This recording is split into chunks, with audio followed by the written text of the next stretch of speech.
panahong iyon, may mga Pariseo lumapit kay Jesus.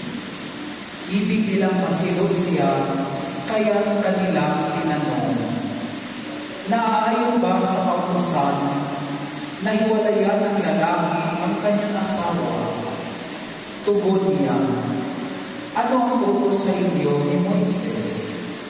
Sumagot naman sila, ipinahintulot ni Moises na hiwalayan ng lalaki ang kanyang asawa matapos bigyan ng kasulatan sa paghihiwalay. Ngunit sinabi ni Jesus, dahil sa katigasan ng inyong ulo, kaya nila inilagda ang utos na ito. Subalit sa pasimula pa, nang likhain ng Diyos ang sanlibutan, nilalang niya silang lalaki at babae.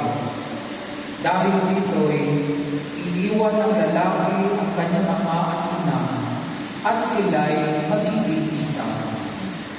Kaya hindi na sila dalawa, kundi isa. Ang pinagsama ng Diyos ay huwag paghiwalayin ng tao. Pagdating sa bahay, ang mga alagad naman ang nagtanong kay Jesus tungkol sa bagay na ito. Sinabi niya sa kanila, ang sino mang lalaking humiwalay sa kanyang asawa at mag-asawa sa iba ay gumagawa ng masama sa kanyang asawa, siya'y nangangalunya. At ang babaeng humiwalay sa kanyang asawa at mag-asawa sa iba ay nangangalunya rin. May nagdala ng mga bata kay Jesus upang hilingin ipatong niya sa mga ito ang kanyang kamay.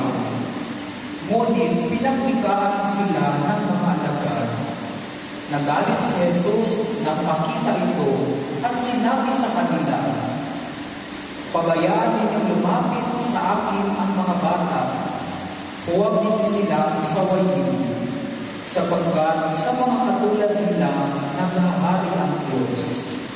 Ito ang tandaan ninyo, ang sino mang hindi tumatanggap sa paghahari ng Diyos tulad ng isang maliit na bata, ay hindi mapapabilang sa mga pinaghaharian niya. At kinalog ni Jesus ang mga bata, ipinatong ang kanyang mga kamay sa kanila, at pinagpala sila. Ang mabuting balita